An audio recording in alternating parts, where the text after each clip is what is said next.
அண்ணன் ஆம்ஸ்ட்ராங் அவர்கள் படுகொலை செய்யப்பட்ட ஒரு 4வது நாளில் துரைசாமியை என்கவுண்டர் பண்ண வேண்டிய அவசியம் இப்போ என்ன இருக்குது? திருவேங்கடம் என்கவுண்டரை நம்ம பார்க்குறோம். இது திட்டமிட்டு காவல்துறை நடத்திய மிகப்பெரிய நாடகம். விசாரணையில் திருவேங்கடமும் துரைசாமியும் ஏதோ ஒரு வகையில் லிங்காயிருக்கிறார். அண்ணன் உயிரை எடுப்பதற்கு 50 லட்சம் போதாது என்பது கொலையாளிகளுக்கே நன்றாக தெரியும். எனக்கு தெரிஞ்சு நான் 50 கோடி ரூபாய் பேரம் பேசியிருப்பார்கள் என்கிற சந்தேகம் எனக்கு இருக்கிறது. கொலையாளிகள் வந்த விதம், கொலையாளிகள் வெட்டிய விதம் என்பதை வீடியோவாக வெளியிடுறாங்க. ஓங்கி ஓங்கி வெட்டுறாங்க. யாரை வெட்டுகிறார்கள் என்பதையே காட்டல. யாரை வெட்டுறாங்க? மறைமுகமான ஒரு விஷயம் இருக்குது. இப்போ அக்கா பையனை கைது பண்ணியிருக்காங்க. ஏற்கனவே கூட்டிகிட்டு போகும்போது அந்த அக்கா பையனை எங்கே மறைச்சி வச்சாங்க அப்படிங்கிறத காவல்துறை ஓப்பன் டாக் வெளிப்படையாக பேசணும். இதில் மூடி மறைப்பதற்கு என்ன இருக்குது? நான் கடுமையாக குற்றம் சாட்டுவது காவல்துறையை தான். கையூட்டுகளை வாங்கி கொண்டு நல்லவர்களையும் அயோக்கியர்களாக மாற்றுகிற திட்டத்தை காவல்துறை தான் முதலில் எடுத்து வைக்கிறது. துரைசாமியை இப்போ எந்த இடத்துல வச்சு நீங்கள் என்கவுண்டர் பண்ணியிருக்காங்கன்னு சொன்னால், சிவப்பு மணல் கொண்ட மண் சாலை, அது செம்மண் சாலை. அது அங்கே டேரா போட்டே தங்கியிருந்துருக்கிறாங்க. அப்போ அது யார் தங்கினதுங்கிறது கேள்விக்குறியா இருக்கு. எந்த இடத்துல அடித்தா இந்த உயிர் போகும், எந்த இடத்துல முதல் வெட்டு வெட்டினா அவன் போக மாட்டான் என்கிற பயிற்சியை தென் மாவட்டத்துக்காரர்கள் கொடுக்குறாங்க. பிசிக்ஸ் படித்த மிகப்பெரிய கொலையாளிகள் அந்த வெட்டுகிற தன்மை. அப்போ அந்த 3 கொலையாளிகள் பயிற்சியாக அடித்து விட்டு சிறையில் இருக்கிறாங்க. அந்த அறுவாடை நீங்கள் பார்த்தீங்கன்னா அப்படி லைட்டாக பெண்டில் பளபளன்னு தீட்டி செய்கிற பட்டா இரும்பே வேற. அது தண்டவாளங்கள்ல இருந்து எடுக்கப்படுகிற இரும்புகளில் இருந்து உற்பத்தி செய்யப்படுகிறது. ஏன் இது போன்ற அறுவாள்களை தமிழ்நாடு அரசு இதுவரை தடை செய்யவில்லை? துப்பாக்கிக்கு உரிமம் இருக்கிறதோ அதே போல இது போன்ற அறுவாள்களுக்கு உரிமம் பெற வேண்டும்.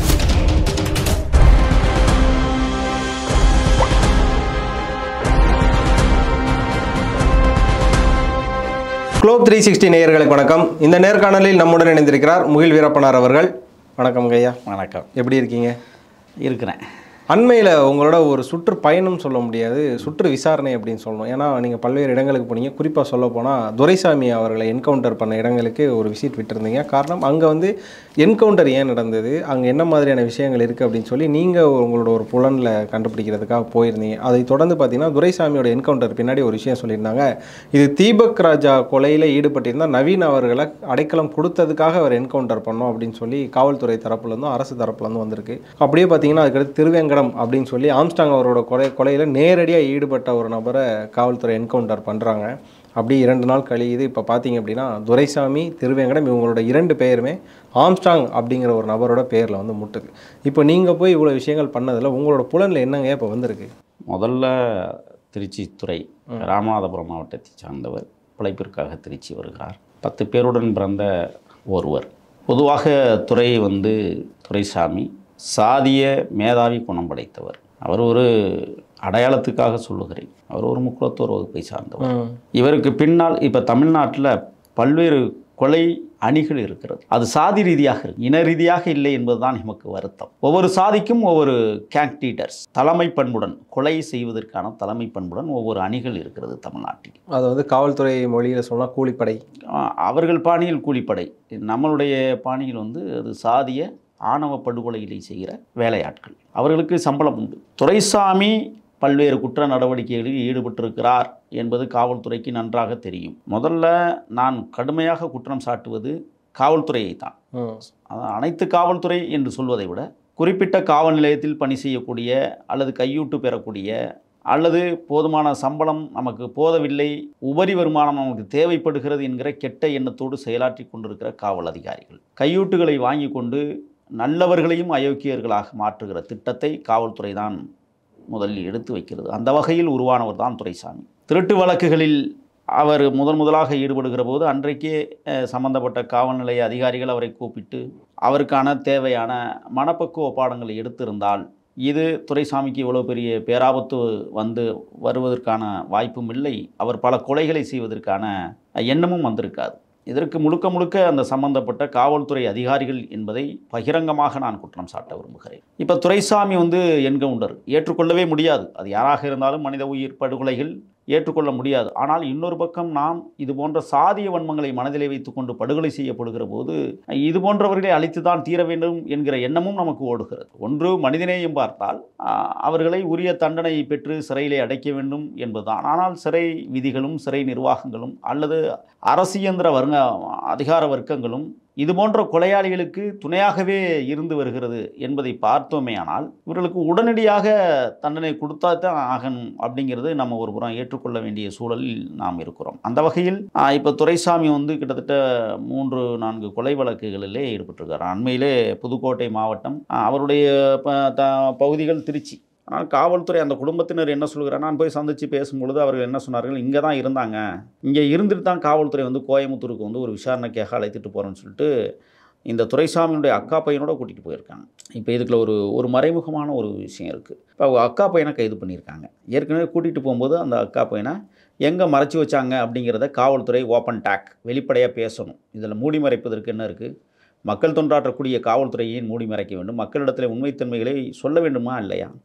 அப்போ அவரை வந்து என்ன செய்கிறாங்கன்னா, ஒரு கஸ்டடியில் வச்சுக்கிட்டு ஒரு வேவு பார்க்குறாங்க. முதல்ல இவனை சுட்டு போட்டால் மற்றவங்களுடைய நிலைமை என்ன அப்படிங்கிறத காவல்துறை நோட்டமிடுது. அந்த வகையில் புதுக்கோட்டையினுடைய அரசு பொது மருத்துவமனை கல்லூரியில் வந்து அந்த துரைசாமியினுடைய பிரேதம் வைக்கப்பட்டிருக்கிற போது அவருடைய சகோதரிகள் களத்தில் இறங்கி அந்த புதுக்கோட்டை தஞ்சை நெடுஞ்சாலையில் மிகப்பெரிய ஆர்ப்பாட்டத்தை உற்றார் உறவினர்கள் நடத்துகிறார்கள். அவர்கள் நடத்திய போராட்டம், துரைசாமியினுடைய உடலை நாங்கள் வாங்க மாட்டோம், இன்னொருவனை எங்களிடத்தில் ஒப்படைக்க வேண்டும், என் பிள்ளையை ஒப்படைக்க வேண்டும் என்று அந்த தாய் கதறுகிற போது தான் காவல்துறை உடனடியாக அவசரமாக வந்து சரண்டர் செய்கிறது அக்கா பையனா. இப்போ இது எவ்வளோ பெரிய கேலி கூத்துன்னு பாருங்கள்.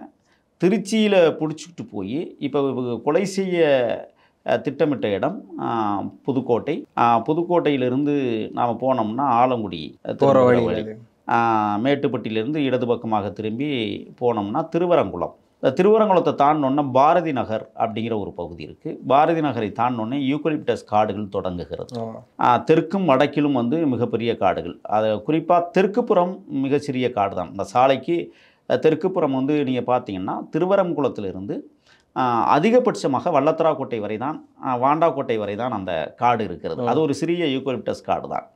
ஆனால் வடக்கு புறமாக நீங்கள் பார்த்தீங்கன்னு சொன்னால் திருவரங்குளத்திலிருந்து அந்த காடு தொடங்கி நெருக்கி கிட்டத்தட்ட கந்தரோக்கோட்டை வரை கிட்டத்தட்ட ஒரு 30-40 கல்துளைகளுக்கு நீண்டு நெடிய ஒரு காடாக அந்த யூக்கலிப்டஸ் காடு இருக்குது. நீங்கள் பார்த்தீங்கன்னா இன்றைக்கி அரசு பொது மருத்துவக் கல்லூரி புதுக்கோட்டைக்கு எதிர்த்தாப்புல இருக்கிற காடெல்லாம் அந்த வழியாகத்தான் வருகிறது. அப்படியே நீங்கள் உள்ளே போனீங்கன்னா புதுக்கோட்டை நகரத்தை ஒட்டிய பகுதிகளில், குறிப்பாக கிழக்கு பகுதிகளில் பார்த்தீங்கன்னா மிகப்பெரிய யூக்கலிப்டஸ் காடுகள் அங்கே இருக்கிறது. அந்த காட்டுக்குள்ளே தான் இப்போ வந்து ஒரு வருஷத்துக்கு முன்னாடி அரசு முன்மாதிரி மேல்நிலைப் பள்ளியிலே படித்த ஒரு மாணவன் வந்து தற்கொலை செய்து கொண்டதாக ஒரு மிகப்பெரிய போராட்டத்தை நாம் பார்த்தோம். நான் கூட அந்த களத்தில் போய் இருந்தேன். அந்த மாணவனை அடித்தே கொன்றதாகலாம் அவர்களுடைய பெற்றோர்கள் வந்து சொல்லி மிகப்பெரிய ஆர்ப்பாட்டத்தை அந்த பகுதியில் நடந்தது. அந்த யூக்கலிப்டஸ் காடு அதற்கு பயன்படுகிறது.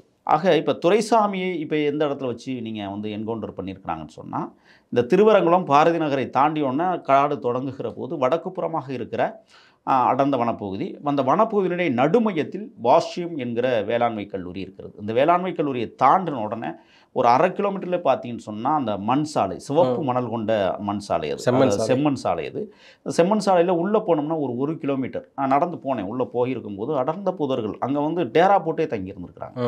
அப்போ அது யார் தங்கினதுங்கிறது கேள்விக்குறியாக இருக்குது. ஆனால் போலீஸ் விசாரணையில் ஒருவேளை இது போன்ற குற்றவாளிகள் வெளியிலே கொலை செய்துவிட்டு வந்து தங்குவதற்கான சாத்தியக்கூறான இடமாக அந்த இடம் அமைந்திருக்கிறது. ஏன்னா அடர்ந்த வனப்பகுதி, யூக்கலிப்டஸ் காடு மட்டுமல்லது, யூக்கலிப்டஸோடு சேர்ந்து செடி கொடிகள் நிறைய அடர்ந்த புதராக இருக்கக்கூடிய அந்த காட்டுக்குள்ள தான் இன்றைக்கி வந்து துறையை வந்து என்கவுண்டர் பண்ணியிருக்காங்க. இதுக்கு பின்னால் ஒளிந்திருக்கிற சக்திகள் நான் சொல்லுகிறேன், துரைசாமி போன்ற சாதிய வன்மம் கொண்ட இந்த கொலையாளிகளை பாதுகாப்பதற்கு மிகப்பெரிய அந்த சாதி சார்ந்த புள்ளிகள் பின்னால் இருப்பதாக நான் குற்றம் சாட்டுகிறேன். எனக்கு தெரியும் அது யார் யார் பின்னாடி இருக்கணுங்கிறத நம்ம ஆய்வு பண்ணிட்டு தான் நம்ம வந்திருக்கிறோம். நான் இதை பொழுது வந்து வழக்கை திசை திருப்பி விடக்கூடாது என்பதற்காக கவனமாக நான் பேச வேண்டிய கட்டாயத்தில் நான் இருக்கிறேன். அவர்கள் பின்னால் மிகப்பெரிய அந்த சமூக கட்டமைப்பைச் சேர்ந்த பணக்கார முதலாளிகள் பின்னாலே இருந்து அவர்களுக்கு உதவி செய்து கொண்டிருக்கிறார்கள். நீங்கள் கேட்டதைப் போல இப்போ திண்டுக்கல் மோகன்ராம் பார்த்தீங்கன்னா ஒரு தொடர்பு இருக்குது. திண்டுக்கல்லுக்கும் புதுக்கோட்டைக்கும் ஒரு மிகப்பெரிய தொடர்பு இருக்கிறது.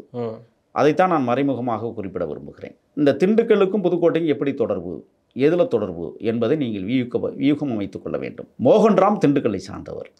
இன்னைக்கு வந்து சுட்டுக் கொல்லப்பட்ட துரைசாமி வந்து புதுக்கோட்டை அந்த திருவரங்குளம் காட்டுக்களே சுட்டுக் கொல்லப்படுறது. இப்போ உங்களுக்கு லாஜிக்கு கரெக்டாக இருக்கா? இதுக்கு பின்னால் வந்து யாரெல்லாம் ஒளிந்திருக்கிறார்கள் என்பது இப்போ உங்களுக்கு புரிஞ்சிருக்கும்னு நான் நினைக்கிறேன். புரியுது. இப்போ புதுக்கோட்டையில் இருக்கக்கூடிய நீங்கள் சொன்ன அந்த ஒரு முதலாளிக்கு திண்டுக்கல்லில் இருக்கவர் டச்சில் இருக்காங்க அப்படிங்கிற ஒரு கணக்கும் வரும்ல. இது இப்போ இதையெல்லாம் காவல்துறை ஆய்வு செய்யப்பட வேண்டும். பெரிய கோடீஸ்வரர்களாக இருக்கிறார்கள், அவர்களை கோட்டையோட பணம் கோடிக்கணக்கில் அவர்கள் வாங்கிவிட்டு கோட்டை விட்டு விடக்கூடாது. நீங்கள் கீழவெண்மணி நிகழ்விலே வந்து படுகொலை செய்த அந்த நாயுடு சமூகத்தை சார்ந்த ஒருவரை வந்து நீதிமன்றம் என்ன சொன்னதுன்னா, பணக்காரர்கள் எப்படி போய் தீப்பெட்டி எடுத்துகிட்டு அந்த சேரியை கொளுத்துவார்கள், ஆகையால் இந்த கொலையை செய்வதற்கும் அந்த நாயுடுக்கும் எந்த விதமான சம்பந்தமும் இல்லை. நீதியரசரே வந்து அன்றைக்கி தீர்ப்பு சொன்ன பொய்யான வரலாறுகள் இன்றைக்கும் மெய்மையாக்கப்பட்டு எழுதப்பட்டிருக்கிறதை நாம் பார்க்கிறோம். அதுபோல் இன்றைக்கு காவல்துறை கோடிக்கணக்கான ரூபாய்களை வைத்து கொண்டிருக்கிற பெரிய பண்ணை முதலாளியிடம் பணத்தை வாங்கி கொண்டு இந்த வழக்கை அந்த பண்ணை முதலாளிகள் பக்கம் திருப்பிவிடக்கூடாது என்பதிலே கவனமாக இருப்பது போன்ற ஒரு சந்தேகம் இன்றைக்கு எழுந்திருக்கிறது. இன்றைக்கி வந்து பார்த்தீங்கன்னா, நீங்கள் கேட்டதை போல் இப்போ வந்து திண்டுக்கல் மோகன்ராம் அப்படிங்கிற ஒருவர் மேலே எந்த வழக்குமே இல்லை, ஆனால் ரவுடி அப்படின்னு சொன்னால் எப்படி அது சாத்தியமாகும்? அந்த சமூகத்தில் மிகப்பெரிய கொலை குற்றவாளியாக அவர் கருதப்படுகிறார். காவல்துறை ஏன் என்ன வெளிச்சத்துக்கு கொண்டு வரல? அப்போ இதற்கு பின்னால் பாதுகாத்து வைத்திருப்பவர்கள் அல்லது பாதுகாத்து கொண்டிருப்பவர்கள் யார்? இதை ஏன் காவல்துறை வெளிப்படைத்தன்மையாக அறிவிக்கவில்லை? ஆக நீங்கள் புதுக்கோட்டைக்கும் திண்டுக்கல்லுக்கும் ஒரு தொடர்பு இருப்பதைப் போல மோகன்ராமிற்கும் இன்னைக்கு என்கவுண்டர் செய்யப்பட்ட அந்த துரைசாமிக்கும் ஒரு மிகப்பெரிய தொடர்பு இருக்கிறது. நீங்கள் வந்து பார்த்தீங்கன்னா, இப்போ மயிலாடுதுறை சத்யா என்கிற ஒரு ரவுடியை சுட்டு பிடித்திருக்கிறார்கள்.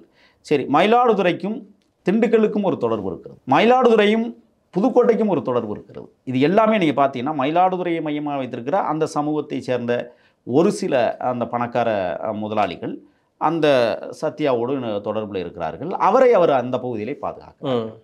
இப்போ நீங்கள் துறையை வந்து புதுக்கோட்டையில் இருக்கிற அந்த சமூகத்தை சேர்ந்த பெரிய பண்ணை முதலாளிகள் அவரை பாதுகாக்கிறார். திண்டுக்கல்லை பார்த்தோமே ஆனால் மோகன்ராம் என்பவரை அந்த பகுதியில் இருக்கிற அந்த சமூகத்தை சேர்ந்த பெரிய பண்ணை முதலாளிகள் பாதுகாக்கிறார்கள். இப்போ கரெக்டாக லாஜிக் சரியாக வரும்னு நான் உங்களுக்கு நினைக்கிறேன். இதெல்லாம் நாம் கோடிட்டு பார்க்க வேண்டும். ஏன் இது போன்ற அந்த ரவுடிகளை இதுவரை தமிழ்நாடு அரசு கைது செய்ய மறுக்கிறது? அவர்களை ஏன் குற்றவாளி கூண்டிலே நிறுத்தக்கூடாது? சரி, இது போன்ற பயங்கரமான மோசமான மனித உயிர்களை காவு வாங்குகிற அளவிற்கு இந்த கயவத்தனம் இந்த ரவுடிகளிடம் இருக்கிறதுனால் இவர்களை ஏன் வெளியில் நடமாட விட வேண்டும்? இவர்களால் பல உயிர்களுக்கு ஆபத்து என்பதை தமிழ்நாடு அரசு ஏன் இன்னும் உணரவில்லை? அப்போ தமிழ்நாடு அரசு அந்த பெரிய பண்ணை முதலாளிகள் மிரட்டி கொண்டிருக்கிறார்களா என்கிற கேள்வியை நான் வைக்க விரும்புகிறேன்.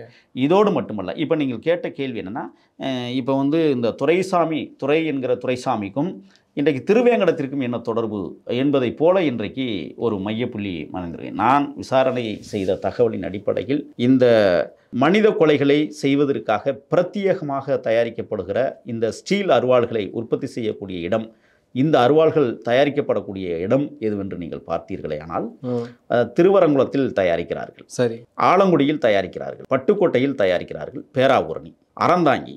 அப்படியே நீங்கள் வந்து பார்த்தீங்கன்னா அந்த பச்சலூர் என்கிற ஒரு ஊரில் இது போன்ற அருவாள்கள் உற்பத்தி செய்யப்படுகிறது சில கொள்ளுப்பட்டறைகளில் என்கிற தகவலை நாம் இப்பொழுது இந்த சுற்றுப்பயணத்திலே நாம் தெரிந்து கொண்டோம். அப்போ இந்த அருவா வேறு எங்கேயும் தென் மாவட்டங்களில் இந்த அருவா தயாரிக்கப்படும், அங்கே வந்து வீச்சருவாள் தான். இந்த அருவா வந்து இந்த பகுதியிலெல்லாம் தயாரிக்கப்படுகிறது. சரி, இந்த அருவாளை பயன்படுத்துவதற்கு எப்படி மனித கொலைகளை பழிவாங்க வேண்டும், எந்த இடத்துல அடித்தா இந்த உயிர் போகும், எந்த இடத்துல முதல் வெட்டு வெட்டினாவன் போக மாட்டான் என்கிற பயிற்சியை தென் மாவட்டத்துக்காரர்கள் கொடுக்கிறார். கத்தி மைய மாவட்டத்திலே தயாரிக்கிறார்கள் என்றால் இந்த கத்தியை பிரயோகப்படுத்துவது எப்படி என்பதை தென் மாவட்டத்துக்காரர்கள், தென் மாவட்டத்தினுடைய ரவுடிசம். இதெல்லாம் நீங்கள் இன்னொன்றும் தெரிஞ்சுக்கணும். பிசிக்ஸ் படித்த மிகப்பெரிய கொலையாளிகள் வந்து 3 பேர் தமிழ்நாட்டு சிறைகளில் இருக்கிறார்கள். அந்த பிசிக்ஸ் படித்தவனுக்கு தான் அந்த வெட்டுகிற தன்மை, எந்த இடத்துல ஃபோர்ஸ். அப்போ இந்த 3 கொலையாளிகளும் சிறையில் தான் இருக்கிறாங்க. இந்த 3 கொலையாளிகள் தான் இது போன்ற வெட்டுகளை பயிற்சியாக அளித்து விட்டு சிறையில் இருக்கிறார். இப்போ அவங்களுடைய அசைன்மெண்ட் இல்லாமல் இது நடந்திருக்காது. அப்போ அந்த 3 பிசிக்ஸ் படித்த அந்த கொடூர குற்றவாளிகள் சிறையில் இருப்பவர்களை காவல்துறை எடுத்து விசாரிக்கப்பட வேண்டும். ஒன்று, இந்த கத்தி தயாரித்த நாம் சொல்லிட்டோம், அந்த பகுதியில் தான் இந்த கத்தி தயாரிக்கிறாங்கிறதே நம்ம பதிவு பண்ணியிருக்கிறோம். ஏன் இந்த கத்தியை உற்பத்தி செய்கிற இது போன்ற தொழிற்சாலைகளை இழுத்து மூடக்கூடாது? ஒன்று, இனிமேல் தமிழ்நாடு அரசு நான் ஏற்கனவே சொன்னதைப் போல மனித கொலைகளை செய்யக்கூடிய அளவிற்கு கத்திகள் தயாரிக்கப்படுகிற இந்த நிறுவனங்கள் அல்லது அந்த கொள்ளுப்பட்டறைகளை கண்காணிக்கப்பட வேண்டும். ஒன்று. ரெண்டாவது, ஆர்டர் கொடுக்குறவன் யாரும் அப்போவே கைது பண்ணு. அப்படியே அவன் கொடுக்கல, அந்த கடைக்காரன் வந்து ஆர்டர் வாங்கிக்கிட்டு வந்து கொடுக்கலன்னு சொன்னால் அந்த கடைக்கு நீங்கள் சீல் வச்சு. ஆனாலுமே பெரும்பாலும் பார்த்தீங்கன்னா இப்போ நம்ம தென் மாவட்டங்களில் வார சந்தைகள்லேயே அருவாமனைகள் கத்திகள்லாம் விற்கிறாங்களே, பிழைப்புலாம் விற்கிறாங்க. நம்ம என்ன சொல்கிறோம்னா, இப்போ நீங்கள் மரம் வெட்டுகிற அருவாளுக்கும் மனிதனை வெட்டுகிற அருவாளுக்கும் வித்தியாசம் இருக்கும். நீங்கள் மரத்தை வெட்டுற அருவாளை எடுத்து ஒரு மனிதனை வெட்டினா 10 வெட்டு வெட்டினா தான் ஒரு மனிதனை வந்து சாய்க்க முடியும். ஆனால் இது ஒரே வெட்டோடு சாய்க்குகிற அளவுக்கு வந்து இருக்குன்னு சொன்னால், அந்த அருவாளை நீங்கள் பார்த்தீங்கன்னா அப்படி லைட்டாக பெண்டில் பளபளன்னு தீட்டி செய்கிற பட்டா இரும்பே வேற ஒரு அது வந்து material. தண்டவாளங்கள்ல இருந்து எடுக்கப்படுகிற இரும்புகளில் இருந்து உற்பத்தி செய்யப்படுகிறது என்கிற தகவலை நம்ம இப்போ சேகரிச்சிருக்கோம். தண்டவாளத்தில் எடுக்கப்பட்ட அந்த இரும்புகளை வைத்து அந்த அருவாள் முதல்ல இந்த தண்டவாளம் தனியாருக்கு விற்பனை செய்யக்கூடாது. இது சட்டமே இருக்குது. தண்டவாள அந்த கம்பிகளை தனியார்கள் எந்த விதத்திலும் வாங்கக்கூடாது. ஒரு சட்ட விதி இருக்கு. ஆனால் அதை மீறுகிறார்கள். தண்டவாளத்திலிருந்து பெயர்த்து எடுக்கப்பட்ட, அதாவது தண்டவாளத்திலிருந்து பழைய தண்டவாளங்களை வெளியில் நீங்கள் திருச்சி கோட்டத்துக்கு போனீங்கன்னா தெரியும்.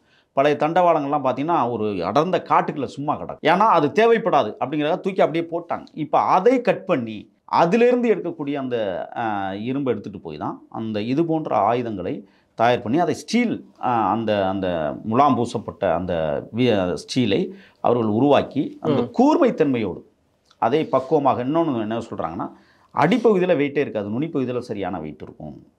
அதாவது அடித்தா 1000 நன்னுங்கிறான்ல, அந்த மாதிரி இதை அப்படி அந்த அருவாளை எடுத்து வெட்டினாவே கிட்டத்தட்ட 6 சென்டிமீட்டர் ஆழத்திற்கு அல்லது 7 சென்டிமீட்டர் ஆழத்துக்கு அப்படியே பள்ளமாகவே விழுகக்கூடிய அளவிற்கு இந்த வீச்சருவாள்கள் பிரத்யேகமாக மனித கொலைகளை செய்வதற்கு பயன்படுத்தப்படுகிறது என்றால் தமிழ்நாடு அரசு கூர்மையாக இதை கவனிக்கப்பட வேண்டும். நீங்கள் கரும்பு வெட்டுற அருவாள் வந்து வேறு விதமாக இருக்கும், ஆமாம், மரம் வெட்டுற அருவாள் வேறு விதமாக இருக்கும். இப்போ வாச்சாத்தி வீச்சருவாள் என்பது வந்து அது வேற நீட்டமாக இருக்கும். இப்போ ஏற்கனவே அந்த அருவாள்களில் தான் தென் மாவட்டங்களில் மிகப்பெரிய கொலைகள்லாம் நடந்தது.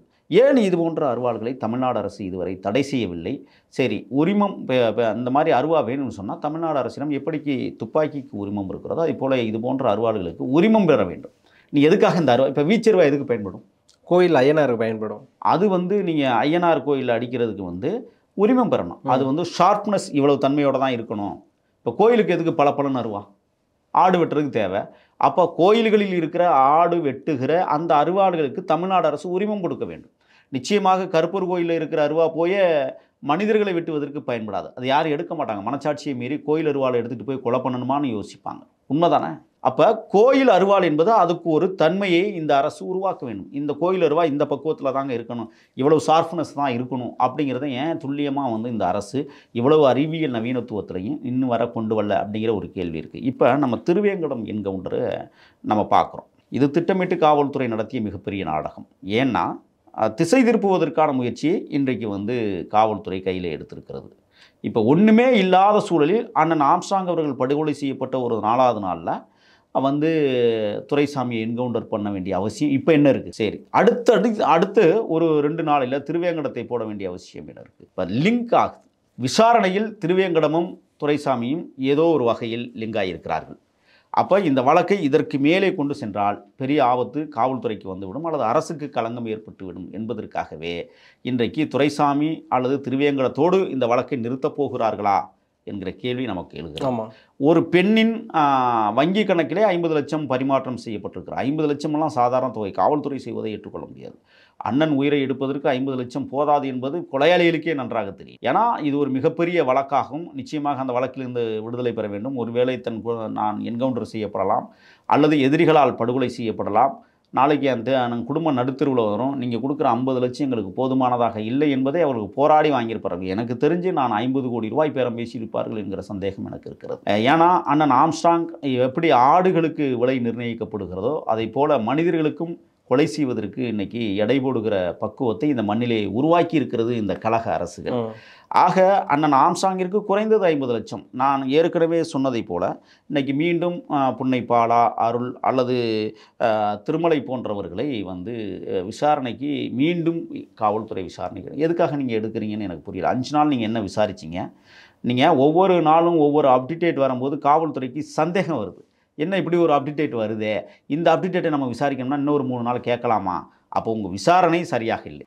திறனாய்வாளர்கள் சொல்லுகிற அல்லது அரசியல் நேர்மையான அரசியல்வாதிகள் எழுப்புகிற கேள்விகளுக்கு இன்றைக்கு தமிழ்நாட்டு அரசு காவல்துறை தடுமாறுகிறது என்பதற்கு சான்று தான். இப்போ 2வது முறையாக எங்களுக்கு வந்து அவங்கள வந்து நாங்கள் வந்து போலீஸ் விசாரணையில் எடுக்கணும்னு சொல்கிறாங்க. நான் என்ன கேட்குறேன்னா, புன்னை பாலா ஒரு டம்மி பீஸ், அவ்வளோ பெரிய ஆளுமை மிக்க கொலையாளி இல்லை.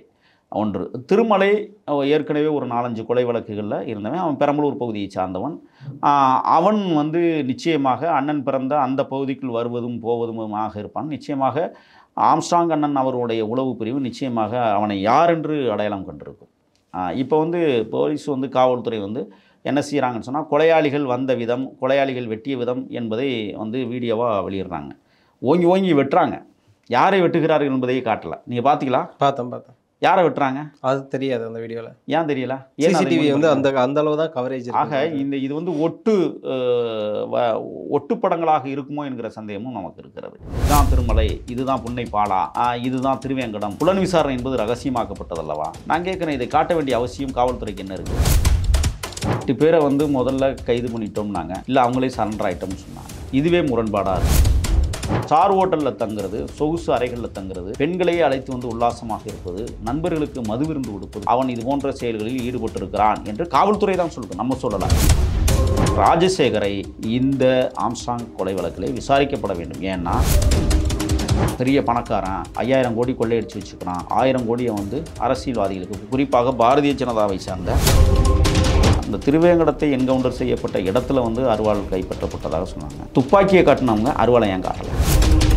நீங்கள் 50,000க்கு மேலே பரிமாற்றமே நடக்காதுன்னு சொல்லியிருக்கீங்க. 50 லட்ச ரூபா எப்படி பரிமாற்றம் நடந்துச்சு வங்கியில்? திருவேங்கடத்தை என்கவுண்டர் செஞ்சீங்க, அடுத்து யாரை என்கவுண்டர் பண்ண போகிறீங்க?